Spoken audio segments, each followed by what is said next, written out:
joins us now on the line to talk about winning the war within. Very good morning to you, Confidence, and thank you so much for joining us. Good morning to you, Sutra. Good morning to the listeners. Thank you so much for having me. So we're talking about winning the war within. Yeah, correct, ma'am. Correct, ma'am. Winning the war within. You know, many of us are engaged in some form of internal battle. You know, some are battling self-doubt or feelings of inadequacy. Some are battling depression or suicidal thoughts. Others are battling with grief, with unforgiveness, with wounds from childhood trauma. Others have been abused and they're trying to find a way, to heal and move forward. Others are battling addiction and so forth. And it's a war, sometimes a silent war, sometimes an invisible war, but a war nonetheless. And many times, the internal wars are the hardest to fight because you carry them within you. With an external fight, you can remove yourself from the situation. But when it's internal, you can't really escape. And it's one of the reasons people go into drugs and heavy drinking, wild partying. Sometimes it's an attempt to escape themselves and the internal wars and battles. And today I want us to discuss a couple of points and devise strategies that can help us win this war. The first point I want to make is that conflict with self often leads to conflict with others. If you find yourself always in conflict with people, it's usually because there is a conflict within yourself. And so the external conflict is just really a manifestation of the internal conflict. People who are at peace with themselves seek to create peace with others, but those who are fighting internally tend to create fights with others. It's like the person who is a bully at work or the manager who belittles people or mistreats others. That person is battling their own issues and they behave in They're that fighting themselves. they're fighting themselves exactly, and that they behave in that manner because they are looking for an outlet. I'm sure you've heard the saying that says, hurt people, and often when we are wounded, we tend to inflict wounds on others as well.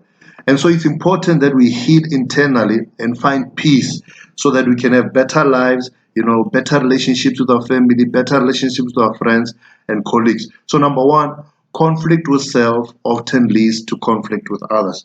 Number two, losing the battle doesn't mean you've lost the war. Losing the battle doesn't mean you've lost the war. When you're battling things like certain habits, addictions, or maybe you have a bad temper that you're trying to get under control. Maybe you have a problem with substance abuse, alcohol, etc., and you find yourself relapsing. Just because you've lost that battle, it doesn't mean you've lost the war. What many people tend to do when they fall back into old habits and cycles is that they give up on themselves and they give in completely. Essentially they surrender and they no longer fight. And that's how many people end up losing in life. You can only win the fight if you stay in the fight. Someone is fighting to be a good father or a good mother, fighting to be a good leader, fighting to be a good entrepreneur, fighting to be a good contributor to society, fighting to stay sober, fighting to stay clean, fighting to keep the weight off, etc. You have to believe that the reward will be worth it. The only time you lose is when you throw in the towel. Until then, you still have a fighting chance at winning against any struggle or issue that you may be facing, no matter how bad it may look or seem at the moment. So, number two, losing the battle doesn't mean you've lost the war. Number three, involve others in your fight. Whenever there is a war, you never see just one soldier fighting. There's always a group or an army. And that's because they understand that they have a better chance of winning if they're a group. And many people lose the fight because they believe they have to face the battle alone.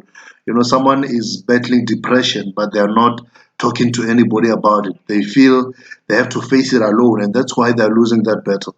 Someone is fighting addiction, someone is fighting low self esteem, fighting grief, fighting disappointment, etc. If a soldier went to war by themselves, they would not stand a great chance of winning. So look for people who are willing to be in your corner and help you win, especially people who have fought similar battles as the one you're facing. Ask them for strategies and guidance on how they manage to overcome and win the war. Isolation often leads to desolation, but enlisting wise counsel leads to the manifestation of desired outcomes. Remember that just because it's internal, it doesn't mean you can't involve external help and get the assistance you need. So, number four, involve others in your battle. Number four, and lastly, use available weapons. When you go to war, it's always best to be armed for the battle. if a soldier goes into war without weapons, they are asking to be taken out. So in this war within, use spiritual weapons like prayer, like fasting, like listening to words of faith. Use intellectual weapons like learning about your condition, studying your addiction, reading about how to overcome depression and low self esteem. Use physical weapons like exercising, eating correctly, and if there's good medication that a professional has prescribed, maybe explore that route. Understand your unique battle and war and gather the right weapons, and because that will help you in winning the war. So if you gather the right weapons, spiritual, intellectual, physical, that will help you in winning the war.